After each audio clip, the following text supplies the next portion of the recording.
নমস্কার, আমি মৌমিতা। আমার কবিতা পাঠ চ্যানেলে আমার সকল শ্রোতা বন্ধু এবং দর্শক বন্ধুকে আন্তরিক শুভকামনা জানিয়ে আজকের গল্প পাঠ শুরু করছি। আজ আমি আপনাদেরকে পড়ে শোনাব সুনীল গঙ্গোপাধ্যায়ের লেখা ছোট গল্প সমুদ্রের সামনে। শুনতে থাকুন আজকের গল্প সমুদ্রের সামনে।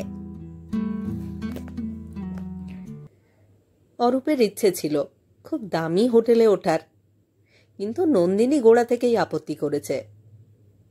ট্রেন স্টেশন ছোঁয়ার আগেই নন্দিনী বলল, না, তুমি পাগলামি করবে না, কিন্তু বিয়েনার হোটেলে মোটেই দরকার নেই। আমাদের 15 দিন চালাতে হবে তো অন্তত, তাছাড়া কোণারক ভুবনেশ্বরে যাব। অরূপ হাসতে হাসতে বলল, নাই বা থাকলুম 15 দিন, তবু যে কটা দিন থাকবো একটু জমিদারি স্টাইলেই থাকবো। নন্দিনী ভ্রুভঙ্গি করে বলল, ও, তোমার বুঝি বেশি দিন থাকবার ইচ্ছে নেই? ইচ্ছে তো করে, এই সমুদ্র পারে অনন্তকাল তোমার মুখোমুখি বসে থাকি। মা, তাহলে তো হোটেল খরচই লাগবে না, মালির উপরে মুখোমুখি বসে থাকবো আর হাওয়া খাবো। শুধু হাওয়া খাবো? সেকেন্ড ক্লাস কম্পার্টমেন্টের অল্প ভিড়ের মধ্যেও নন্দিনীর ভেজা ভেজা ঠোঁট দুটির দিকে লুব্ধভাবে তাকিয়ে অরূপ একটা ইশারা করল। নন্দিনীও ইশারায় বলল, অসভ্য। ট্রেন থেকে নেমেও আবার হোটেলের প্রসঙ্গ উঠল। অরূপের খুব ইচ্ছে, খুব বড় হোটেলে থাকবে। ঘর থেকে যখন খুশি বেরুবে, যখন খুশি বেরুবে না। বেল টিপলেই পেয়ারা এসে ফরমাস মতন সবকিছু দিয়ে যাবে। স্নান করার জন্য গরম জল দুটোই পাওয়া যাবে। তাতে যদি 2-1 দিন কম থাকতে হয় তাও ভালো। নন্দিনী অত পয়সা ভাড়া দিয়ে থাকতে রাজি নয়।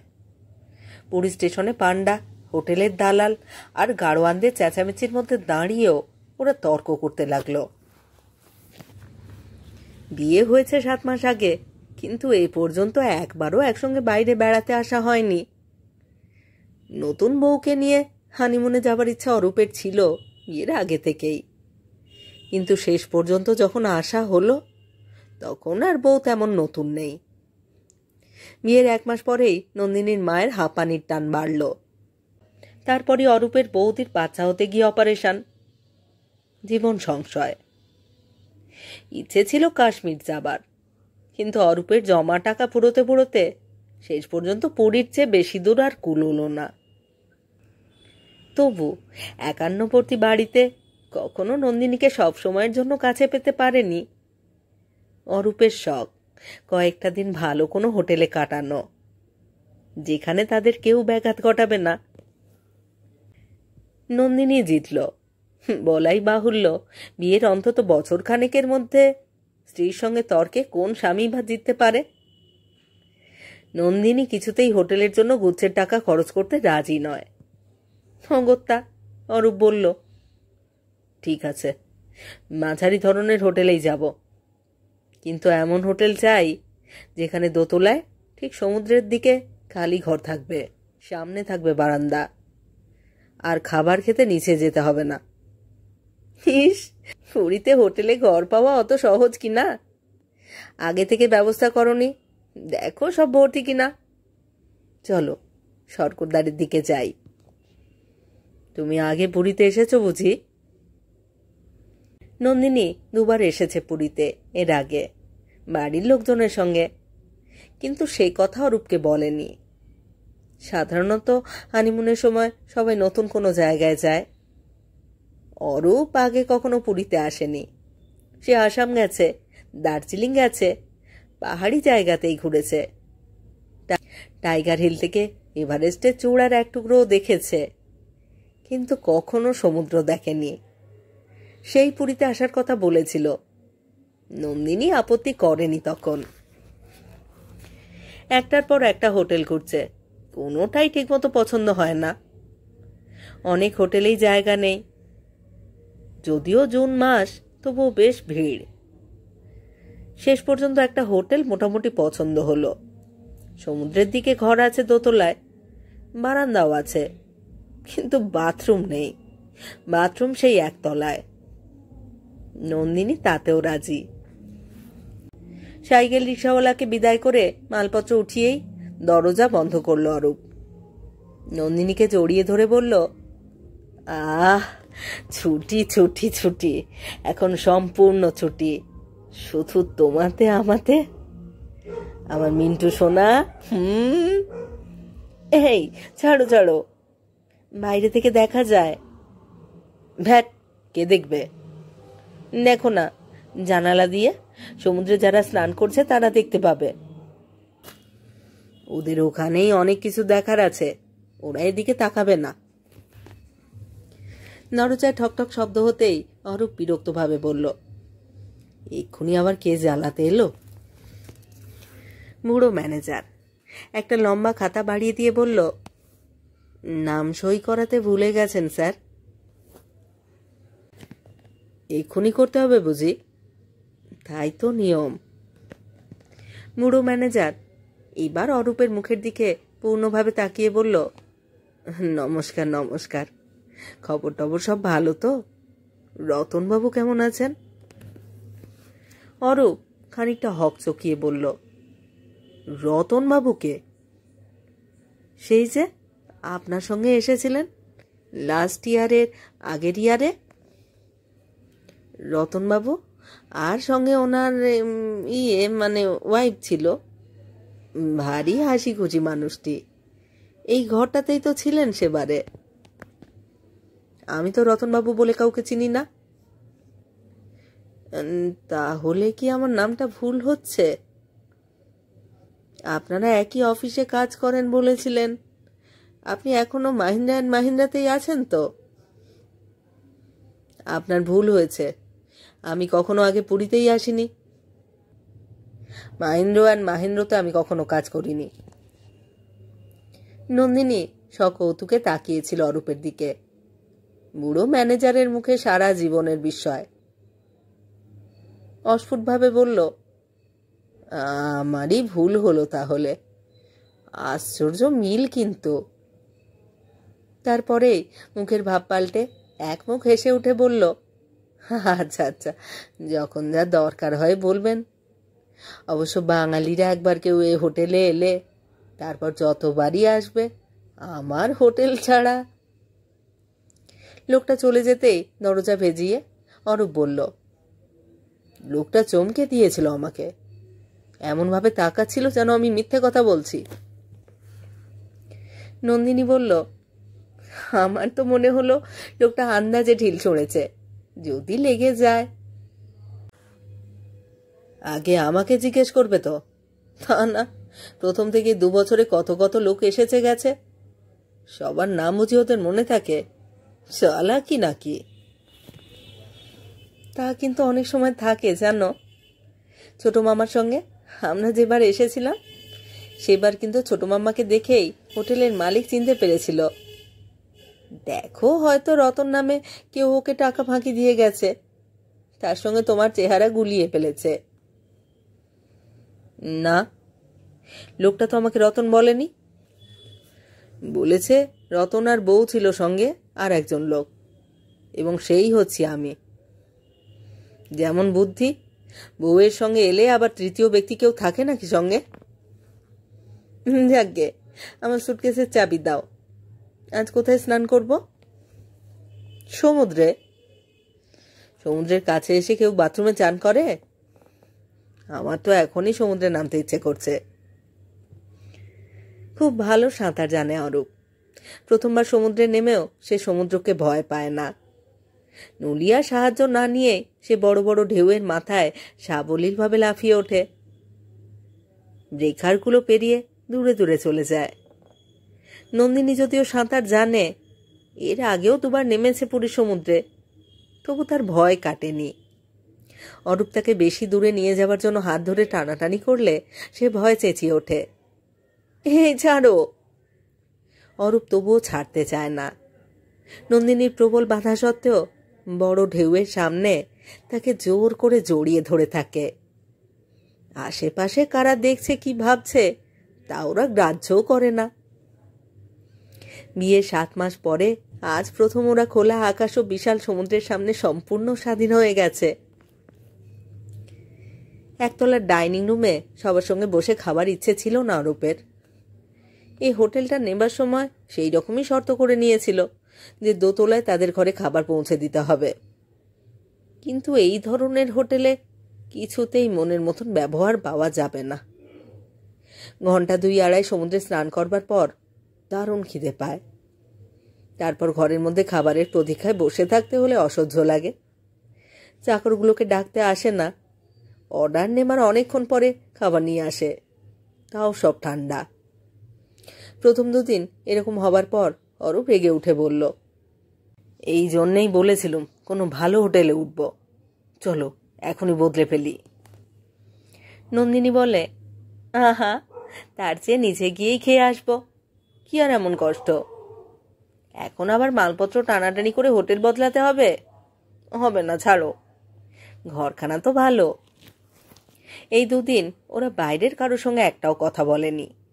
সকাল থেকেই সমুদ্রে নেমেছে স্নান করতে, সারা দুপুর দরজা বন্ধ করে রেখেছে।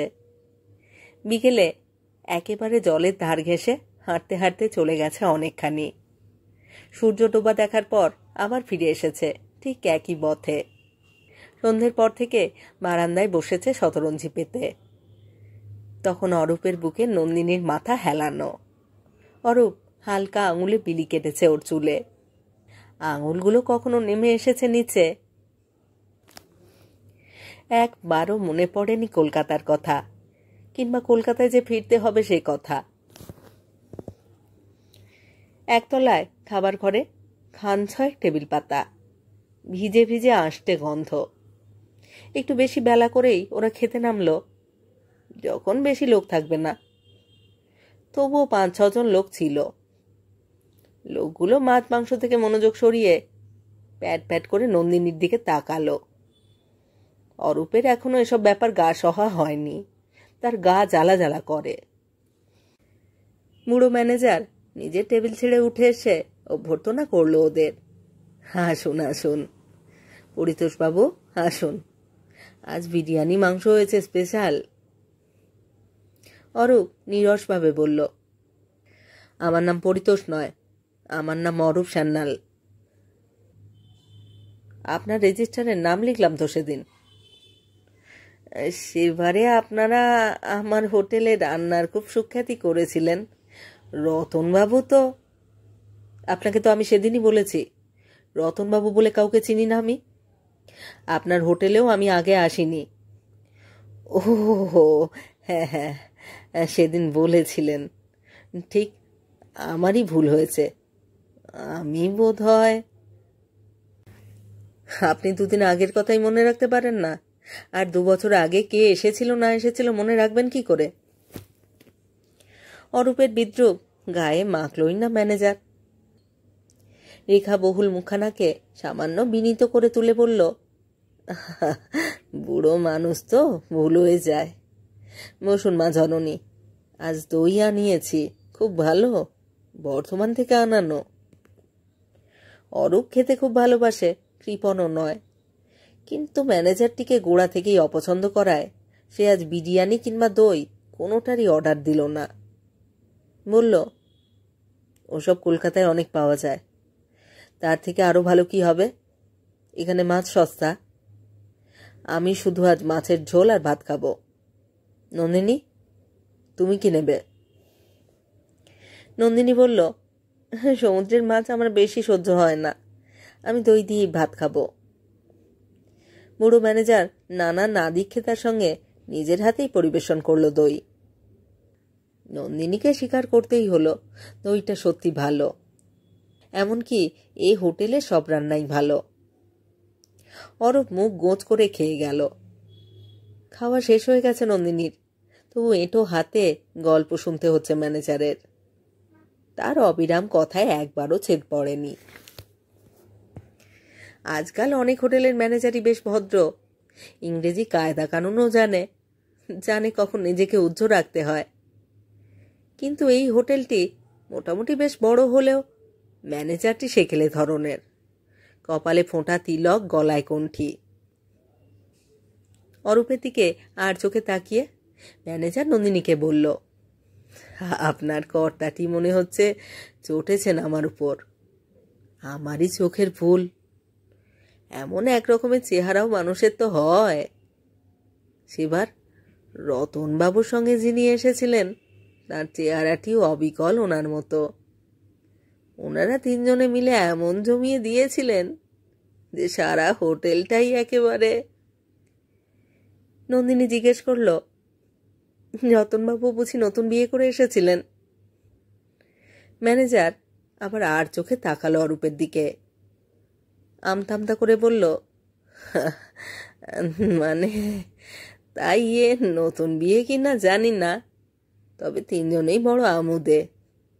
একদিন তো হোটেলে সবাইকে নিয়ে গানের ফাংশন করলে। 10 দিনের জন্য এসেছিল, থেকে গেল 17 দিন। অরূপ মুখ তুলে বলল, রতনবাবু কি আপনার কাছে ধারটা রেখে গিয়েছিলেন নাকি? এত মনে আছে যখন।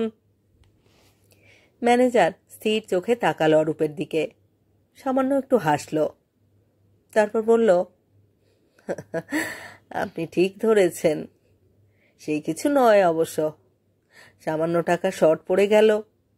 বলেছিলেন পাঠিয়ে দেবেন, তা ভুলে গেছেন বোধহয়। কত বড় অফিসার। দোতলায় উঠে দরজা বন্ধ করে নন্দিনী ঝাঁপিয়ে পড়ল অরূপের বুকে। অরূপ তাকে পাঁজা কোলা করে নিয়ে এলো বিছানায়। পুরো 2 মিনিট ঠোঁট থেকে ঠোঁট উঠল না। তারপর নন্দিনীর ব্লাউজের বোতামে আঙুল রেখে বলল, বাপ রে বাপ, বুড়োটা বকবক করতে করতে একেবারে মাথা ধরিয়ে দিয়েছিল। তোমারও ভদ্রতা এত বেশি। কি করব, উঠতে পারছিলাম না যে। কিন্তু তুমি ঠিক ধরেছ যে রতনের কাছে ওর টাকা পাওনা আছে। তুমি কি করে বুঝলে? না হলে আর অত মনে রাখে? কত লোক আসছে। তারাই বা কিরকম লোক? হোটেলে ধার রেখে গেছে, শোধ দেয়নি। বউয়ের সঙ্গে আবার একজন বন্ধু নিয়ে এসেছিল। যাকে বাদ দাও তাদের কথা। তোমার মতন অবিকল চেহারার একজন লোক আছে তাহলে? ভদ্রলোক কতবার বলছেন যখন। ধরো সেই লোকটার সঙ্গে যদি আমার কখনো দেখা হয়ে যায়, মনে করো রাস্তায় দেখা হলো, আমি তার দিকে চাইলুম, আর আমি ভাবব। নন্দিনী খিলখিল করে হেসে উঠল।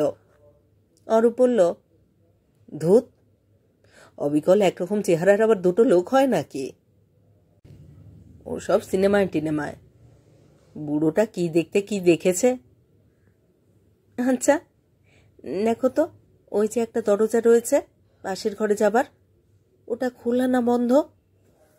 অরূপ তড়াক করে লাফিয়ে উঠে খাট ছেড়ে চলে গেল সেই দরজার কাছে।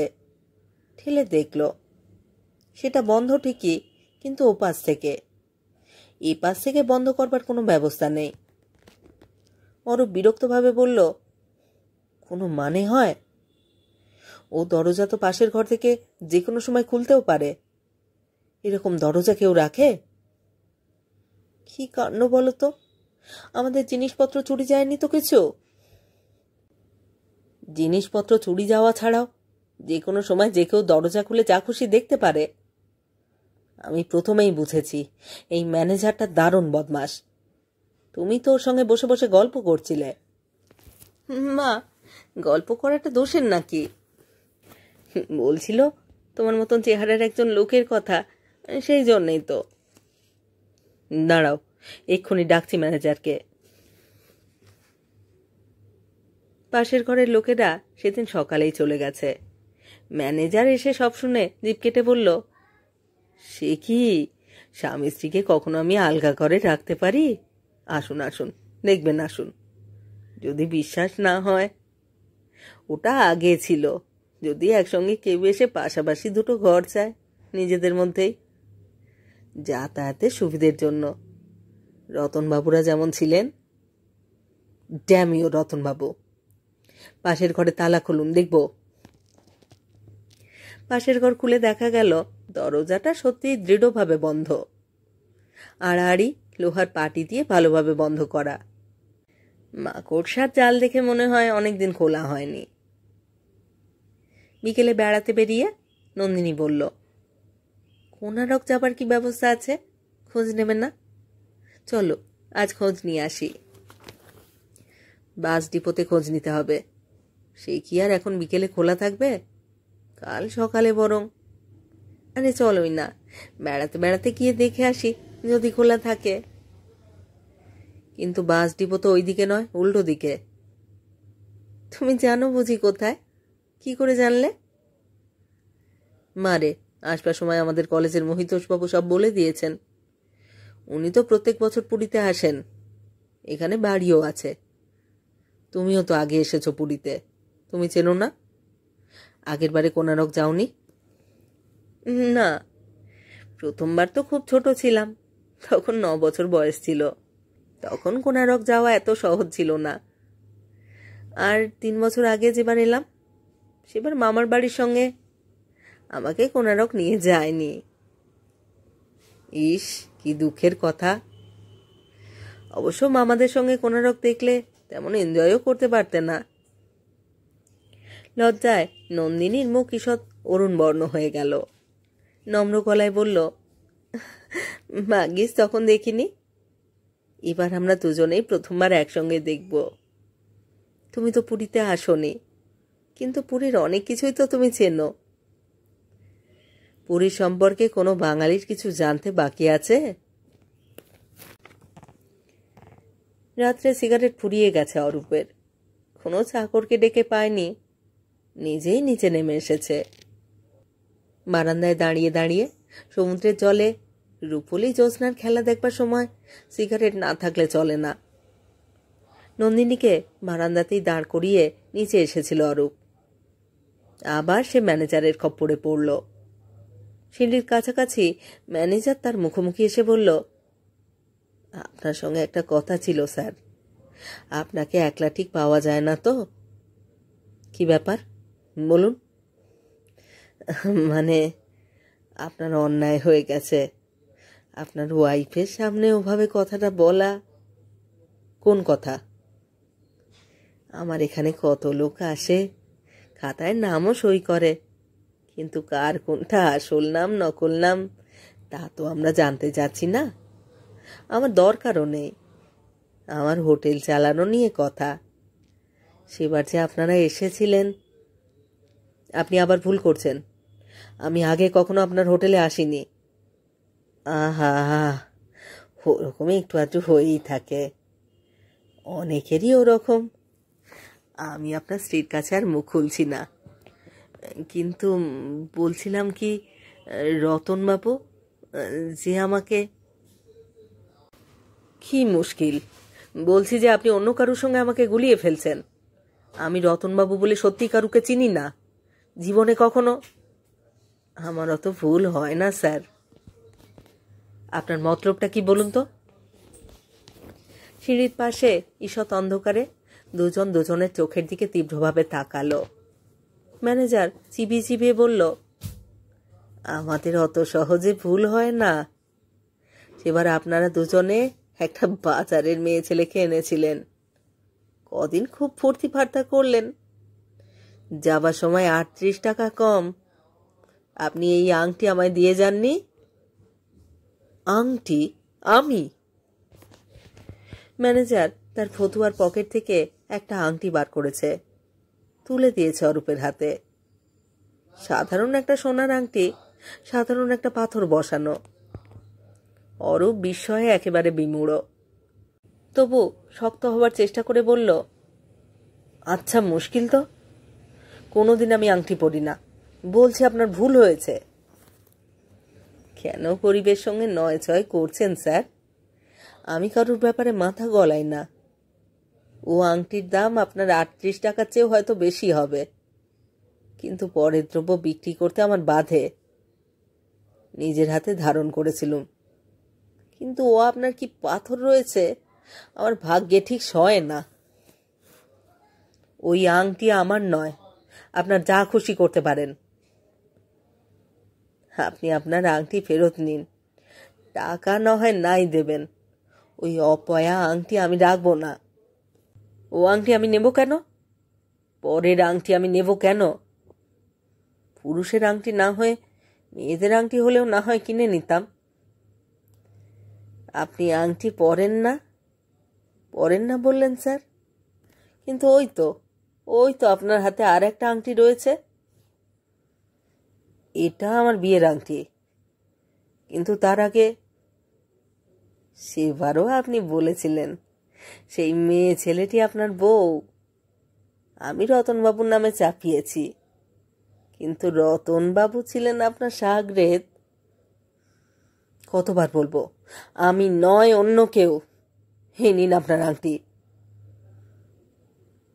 নন্দিনী তরতর করে সিঁড়ি দিয়ে নেমে এসে বলল, এত দেরি করছো কেন? তুমি আমাকে একা রেখে? ম্যানেজারের হাতে দ্রুত আংটিটা গুঁজে দিয়ে অরূপ বলল, চলো যাচ্ছি। তারপর ম্যানেজারকে উদ্দেশ্য করে চেঁচিয়ে বলল, আপনি যা খুশি করতে পারেন, কাল সকালেই আমরা এই হোটেল ছেড়ে দেব। ওপরে উঠে আসার পর নন্দিনী বলল, তুমি অত রেগে গিয়েছিলে কেন? আবার কি বলেছিল? লোকটা যে কত বড় জোচ্চোর এখন বুঝতে পারলুম। একটা পেতলের আংটি, তাতে দুটো পাথর বসানো, সেটা আমাকে জোর করে বিক্রি করবার তালে ছিল। সেই জন্যই রতনবাবু আর বউ আর বন্ধুর গল্প ফেঁদেছে। রতনবাবুর বন্ধু নাকি ওই আংটি জমা রেখে গিয়েছিল। লোকটা সত্যিই তো খুব বাজি। আমি তো গোড়া থেকেই বুঝতে পেরেছি, তুমি শুধু পারোনি। আংটিটা তুমি হাতে নিয়ে দেখলে নকল। মনে তো তাই হলো। শোনো, কাল সকালেই আমরা এই হোটেল ছেড়ে চলে যাব। এক কাজ করি, চলো আমরা কাল সকালে 7টার বাসে কোনারক চলে যাই। সকাল 7টায় বাস আছে বুঝি? হ্যাঁ, বাক্স টাক্স সঙ্গে নিয়ে যাব। কোনারকে যদি ভালো থাকবার জায়গা পাই সেখানেই থেকে যাব, নয়তো চলে যাব ভুবনেশ্বরে। পুরী আমার আর ভালো লাগছে না। নন্দিনী অরূপের দিকে তাকিয়ে এক মুহূর্ত দ্বিধা না করে বলল, সেই ভালো। তোমার সত্যি আপত্তি নেই তো? না না, তোমার যখন ভালো লাগলো না, আমার তো পুরনো হয়ে গেছেই। আর একটু বারান্দায় বসবে না শোবে? এক কাজ করলে হয় না? কাল সকালে যখন চলেই যাব, তখন আজ রাত্রে আর একবার সমুদ্রে বেড়াতে যাবে। অনেকেই তো বেড়ায় বেশি রাত পর্যন্ত। চলো, তাই চলো। এখন বেলাভূমিতে আর মানুষ দেখা যায় না, কিন্তু সম্পূর্ণ নির্জনও নয়। এখানে ওখানে বসে আছে কয়েকজন হালকা আলো ছায়ার মধ্যে। দু একজন ঘুরেও বেড়াচ্ছে দূরে দূরে। মাঝে মাঝে নিশ্চুপ বৃক্ষের মতন দাঁড়িয়ে রয়েছে কয়েকটি পুলিশ। পূর্ণিমার কাছাকাছি কোনো একটা তিথি, চাঁদ বেশ চকচকে। মাঝে মাঝে পাতলা মেঘ এসে তাকেও ঢেকে দিয়ে যাচ্ছে। একেবারে ম্লান করতে পারছে না যদিও। ওরা দুজনে নিঃশব্দে হাঁটছে সমুদ্রের পাড় ধরে। হু হু করে বইছে জোলো হাওয়া, সমুদ্রের অনবরত শোঁসো শব্দ। মাঝে মাঝে দেখা যায় দূরে ঢেউয়ের মাথায় জ্বলছে ফসফরাস। নন্দিনীর কোমর জড়িয়ে ধরে আছে অরূপ। এক সময় ওর গালে গাল ঠেকিয়ে বলল, কি ভালো লাগছে না? নন্দিনী মৃদু স্বরে বলল, তুমি আমার কাছে একটা কথা গোপন করেছিলে কেন? কি গোপন করেছিলাম? তুমি কেন বলেছিলে তুমি আগে সমুদ্র দেখোনি? সত্যি তো দেখিনি, এই তো প্রথম। না, তুমি এখনো গোপন করছো। তুমি সমুদ্রে যেভাবে সাঁতার কাটো, বেশ অভ্যাস না থাকলে সেরকম কেউ পারে না। আরে আমরা হচ্ছি পূর্ব বাংলার ছেলে, জলের পোকা। মায়ের পেট থেকে বড়ে সবাই সাঁতার শেখে। পুকুর কিংবা নদীতে সাঁতার কাটা আর সমুদ্রে সাঁতার কাটা এক নয়। তুমি পুরীতেই এসেছো আগে, তুমি পুরীর সব কিছু চেনো। কেন আমার কাছে লুকিয়েছিলে? আমি তো কিছু মনে করতুম না। ওই ম্যানেজার যা বলছিল, আমি এখানে কোনোদিনও আসিনি আসিনি আসিনি আসিনি আমি কি করে বিশ্বাস করাবো? তুমি আমাকে মিথ্যাবাদী ভাবছ? অরূপের গলাটা হাহাকারের মতো শোনালো। নন্দিনী তবুও ঠান্ডাভাবে তাকিয়ে রইল। অরূপ নন্দিনীকে ছেড়ে দূরে সরে গেছে। একটা বড় নিঃশ্বাস ফেলে বলল, আচ্ছা আচ্ছা আচ্ছা, বেশ, তোমার কাছে গোপন কিছু থাকবে না। এই সমুদ্রের সামনে আর আকাশের নিচে দাঁড়িয়ে আমি শপথ নিয়ে বলছি, তোমার কাছে শুধু একটি কথা গোপন করেছিলাম। আমি নীলিমা বলে একটি মেয়েকে ভালোবাসতাম। আজ থেকে 5 বছর আগে আমি তাকে বিয়ে করব বলে কথাও দিয়েছিলাম, কিন্তু শেষ পর্যন্ত পিছিয়ে গিয়েছিলাম কাপুরুষের মতন। নীলিমার বিয়ে হয়েছে একটা খুব খারাপ লোকের সঙ্গে। নীলিমা খুব কষ্ট পায়। তার কথা ভেবে আমিও খুব কষ্ট পাই মাঝে মাঝে। এইটুকুই আমার গোপন। কিন্তু আমি সত্যি কখনো সমুদ্র দেখিনি, কখনো পুরীতে আসিনি।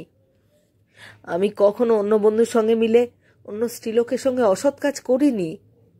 এটা তোমাকে বিশ্বাস করতেই হবে। ওই ম্যানেজারটা হয় ভুল করছে, অথবা কোনো উদ্দেশ্য নিয়ে। নন্দিনী, নন্দিনী, তুমি আমাকে বিশ্বাস করবে না? করবে না বিশ্বাস? থাক, আর বলো না। অনেক আগেই তোমাকে বিশ্বাস করেছি, অনেক আগে। একটুক্ষণ চুপ করে থেকে অরূপ বলল, নন্দিনী, তোমার কোনো গোপন কথা নেই? তুমি আমার কাছে কিছু লুকোওনি? নন্দিনী সমুদ্রের দিকে চেয়ে অস্ফুটভাবে বলল, হ্যাঁ, লুকিয়েছি। তোমাকে বলেছিলাম তুমি আমার জীবনে প্রথম পুরুষ, কিন্তু তা নয়। এই পুরীতেই 3 বছর আগে একটি ছেলে, তার নাম মনে আছে হেমকান্তি, কিন্তু মুখটা বেশ ভালো মনে পড়ে না। আমার ছোট মামার সঙ্গে কিরকম চেনা ছিল। তার সঙ্গে গোপনে দেখা করতাম। একদিন গিয়েছিলাম ঝাউবনে। তখন মনে হয়েছিল তাকে না পেলে আমি মরে যাব। কিন্তু কলকাতায় গিয়ে আর সে দেখা করেনি। হয়তো তাকে ভালোবাসা বলে না, কিন্তু একটা অপরাধ বোধ। জানি জানি, আর বলতে হবে না। এর আগে সবারই ওরকম একটু আদ্র হয়, ওটা এমন কিছু না। তুমি সত্যি আমায় ক্ষমা করবে? অরূপ 2 পাথরের নড়ি কুড়িয়ে নিল, একটা নন্দিনীর হাতে দিয়ে বলল, এসো, এই 2 সমুদ্রে ছুঁড়ে ফেলি। এই সমুদ্রের সামনে দাঁড়িয়ে আমরা আগেকার সব স্মৃতি বিসর্জন দিয়ে দিই। দুজনেই নড়ি 2 ছুঁড়ে দিল জলে। একটু পরই একটা বড় ঢেউ ওদের পায়ের কাছ পর্যন্ত পৌঁছে নড়ি 2 ফেরত দিয়ে গেল।